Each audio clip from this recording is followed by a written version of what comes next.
Donc vous entrez votre adresse email, votre pseudo et votre mot de passe qu'il faut absolument retenir car plus tard ce sera utile. Une fois ici, on va s'occuper d'abord de la base de données. Donc vous arrivez ici et vous cliquez sur MySQL. Ici c'est toutes les bases de données que j'ai créées déjà. Au préalable, il faudra aussi que vous créez un utilisateur SQL pour pouvoir accéder au PHPMyAdmin et créer des bases de données et les gérer. Donc moi il est déjà créé, mais il est déjà créé parce que j'ai déjà créé des bases de données. Donc ici on va ajouter une base de données. On va l'appeler tuto FTP et on va valider. Donc voilà, ma base de données est bien créée. Donc maintenant il faudrait gérer cette base de données grâce à PHPMyAdmin. Donc on va sur le PHPMyAdmin de l'OS Data en cliquant sur MySQL en bas.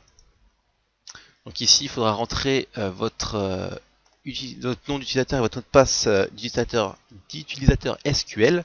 Et attention, ça peut être différent de votre pseudo et votre mot de passe pour rentrer sur l'espace admin du site Always Data.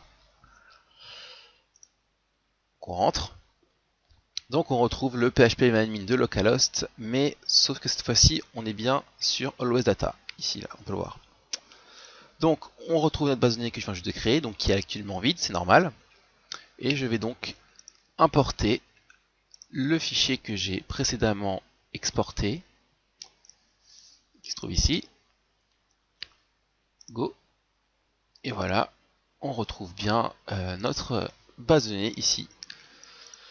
Donc voilà, maintenant que j'ai hébergé en quelque sorte ma base de données, il ne me manque plus qu'à mettre ce fichier sur le serveur.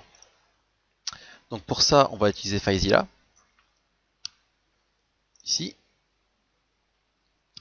Alors, il faut se connecter à notre hébergeur. Donc pour ça, moi je suis sur le web data, donc ça se présente comme ça.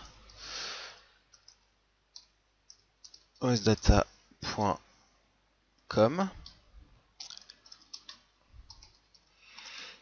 Et ici, c'est la même chose que vous mettez pour rentrer dans l'espace admin. On se connecte. Donc voilà. Donc comment FileZilla ça marche? Alors, ici sur les deux fenêtres de gauche, c'est le contenu de votre ordinateur et sur le contenu de droite, c'est le contenu de votre site.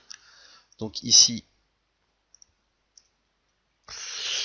donc c'est le contenu de mon site. Donc j'ai déjà deux choses et il faut juste glisser les fichiers qu'on veut ajouter à notre site. Donc là, j'ai rajouté le dossier connect.php au site. Donc théoriquement, si je vais sur